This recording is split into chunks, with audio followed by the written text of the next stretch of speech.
Bom dia! Este é o Morning Call Monte Bravo, mais cedo, mais completo e focado no que você precisa saber para começar seu dia. Hoje é quinta-feira, dia 23 de abril de 2026. Vem comigo!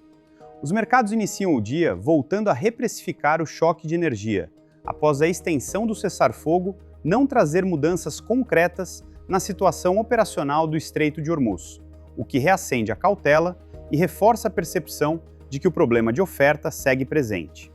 Os juros americanos abrem levemente, com o Treasury de 10 anos em 4,32%, alta de 3 basis points, enquanto as bolsas apontam para a queda, com futuros do SP recuando cerca de 0,5% e movimentos negativos também na Europa e na Ásia. No câmbio, o dólar ganha força na margem, e nas commodities, o petróleo volta a operar acima de $100 americanos por barril, enquanto o ouro recua cerca de 1% em um movimento mais técnico.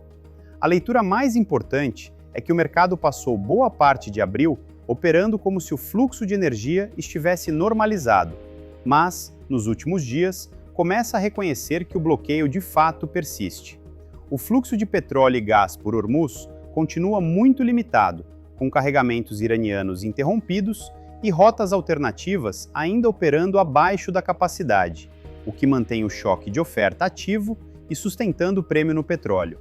Esse cenário já começa a aparecer de forma mais clara nos dados macro, especialmente na Europa. O PMI composto da zona do euro recuou para 48,6, mínima em 18 meses, com destaque para a queda mais forte no setor de serviços, em 47,4, indicando perda de tração da demanda.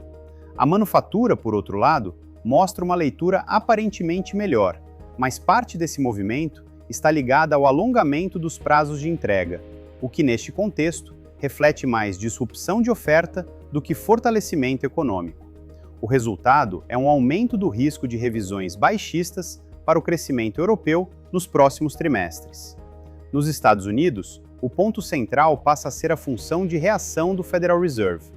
Diferente do passado recente, em que o peso estava concentrado na inflação, as simulações indicam agora um maior equilíbrio entre inflação e desemprego. Isso ajuda a explicar por que, apesar do petróleo mais alto, não há uma abertura mais significativa na parte longa da curva de juros. A leitura é que, se o choque persistir, o mercado tende a migrar de uma preocupação inicial com inflação para um foco maior em crescimento. Diante desse ambiente, a estratégia de alocação segue baseada em diversificação e proteção. Os títulos soberanos continuam relevantes como hedge em um cenário de desaceleração, enquanto em renda variável, a liderança segue concentrada nos Estados Unidos, especialmente em setores menos sensíveis ao ciclo econômico e com vetores estruturais, como tecnologia. No Brasil, o destaque recente foi a melhora na demanda por NTN-B, após o estresse observado anteriormente.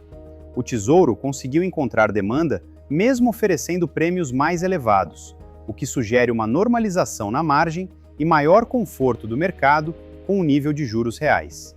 Ainda assim, o pano de fundo segue exigindo cautela. O governo avalia ampliar medidas fiscais em meio ao calendário eleitoral, expandindo estímulos que já vinham sendo direcionados a combustíveis para outras frentes, como crédito e apoio a empresas, o que adiciona incerteza sobre a trajetória fiscal.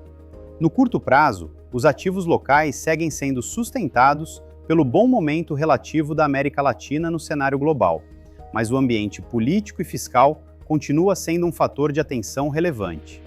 No noticiário, o foco permanece na energia e na geopolítica, com a extensão do cessar-fogo não sendo suficiente para normalizar o fluxo de petróleo, enquanto os dados europeus já mostram o impacto claro do choque sobre a atividade. Nos Estados Unidos, o mercado segue acompanhando a mudança na leitura de política monetária, com maior peso dado ao crescimento, enquanto na bolsa a liderança de tecnologia se mantém. Na agenda, o destaque fica para pedidos de auxílio-desemprego nos Estados Unidos, novos dados de PMI na Europa e decisões de política monetária em mercados emergentes, que ajudam a calibrar o cenário global.